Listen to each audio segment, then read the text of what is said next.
জুলাই অভ্যুত্থানে লালবাগ থানার হত্যাচেষ্টা মামলায় সাবেক স্পিকার ডক্টর শিরিন শারমিন চৌধুরীকে কারাগারে পাঠানোর নির্দেশ দিয়েছে আদালত।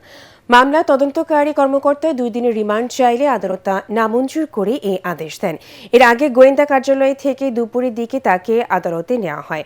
সোমবার রাতে তাকে রাজধানী ধানমন্ডির বাসা থেকে গ্রেফতার করে ডিবি পুলিশ। রিপোর্ট করছেন তৌহিদুর রহমান তুহি। কড়া নিরাপত্তায় সাবেক স্পিকার ডক্টর শিরিন শারমিন চৌধুরীকে আদালতে হাজির করে গোয়েন্দা পুলিশ। জুলাই অভ্যুত্থানে লালবাগ থানার একটি হত্যা চেষ্টা মামলায় গ্রেফতার দেখিয়ে তার 2 দিনের রিমান্ড চাই মামলার তদন্তকারী কর্মকর্তা। এদিকে অসুস্থতার কারণ দেখিয়ে রিমান্ডের বিরোধিতা করে শিরিন শারমিনের জামিন চান তার আইনজীবী। দুপক্ষের শুনানি শেষে আদালত তাকে কারাগারে পাঠানোর নির্দেশ দেন। উনি নারী, উনি জামিনযোগ্য, জামিন পেতে পারে, সেটেল প্রিন্সিপাল অফ ল, এবং উনি অসুস্থ। সবার সাবমিশন শুনে ওয়াজ প্লিজ টু রিমান্ড ক্যান্সেলের যে আবেদনটি মঞ্জুর করেছেন, ওনাকে ডিভিশন দিয়েছেন। যে সবচেয়ে বেশি শেখ হাসিনাকে সহযোগিতা করেছে, সে 5 আগস্টের পর সে আত্মগোপনে চলে যায়। তাকে সেই আত্মগোপন অবস্থা থেকে পুলিশ গ্রেপ্তার করে, রিমান্ডে না দিয়ে, এবং তার যে জামিন চাওয়া হয়েছিল দরখাস্ত নামঞ্জুর করেন। সরকার পক্ষে যে রিমান্ড দরখাস্ত সেটাও নামঞ্জুর করা হয় এবং তাকে সিডব্লিউ মূলে জেল হাজতে প্রেরণ করা হয়।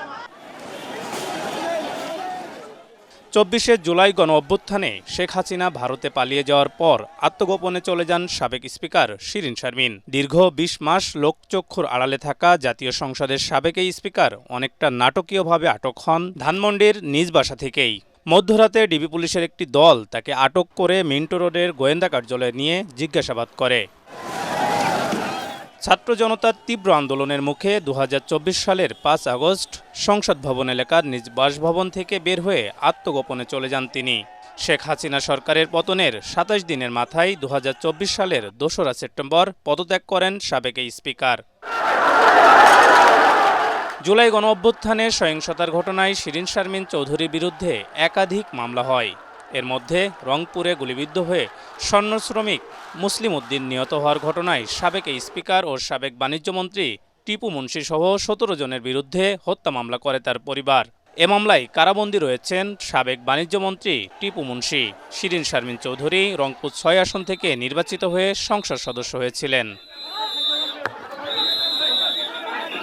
তৌহিদুর রহমান তুহি, এটিএন বাংলা, ঢাকা।